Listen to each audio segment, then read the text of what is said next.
The episode begins with Ridge and Brooke still exclaiming over RJ being back. They tell him they're dealing with some changes and get right into Katie starting her own fashion house and naming it Logan against Brooke's wishes. RJ sides with his mother, but rather comically suggests that it's out of her hands at this point and she can accept it or not. Brooke decides he's right, she needs to move on.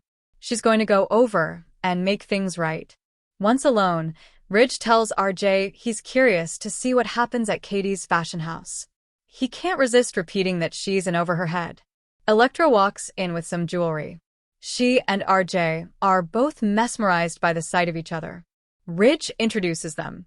Ridge marvels that they've never met as RJ points out they have the same last name, but are not related due to the whole Marone thing. He tells Electra she makes quite an impression. Ridge catches on that his son is Smitten. At Spencer, Bill tells Katie they need a lead designer. She teases him before revealing they have one. Eric Forrester. Bill's dumbfounded. He questions if Eric can really turn his back on the company that bears his name. Bill muses that Eric must want to stick it to Ridge for forcing him out. Katie clucks. That's not what this is about. Bill's sure it's a component. He wants to do a huge media splash, but Katie nixes the idea. We need to keep this quiet, Bill. Her husband backs off and congratulates her. Katie wishes Brooke felt the same way. At Logan, Eric is hanging out in the office when Donna appears, surprised to find him there. She's pleased that he's been guiding Katie. Eric tells his wife that things are looking up, not just for Logan, but for him as well. I've agreed to be your sister's lead designer. Realizing Donna's in shock, Eric works to convince her it's a good thing. She, predictably, is worried about his health and the fallout. He warns her not to tell Brooke and Ridge. He'll decide when the time is right. They go over Eric working for Bill. He says Katie's the boss and he won't interact with Spencer much at all. Donna worries about Brooke and Ridge taking this personally. Eric grunts about a little healthy competition. Brooke doesn't own the name Logan any more than Forrester owns him. Katie's alone in Bill's office when Brooke walks in. She lets her know it still bothers her that she's named her company Logan, but it bothers her even more that they're at odds.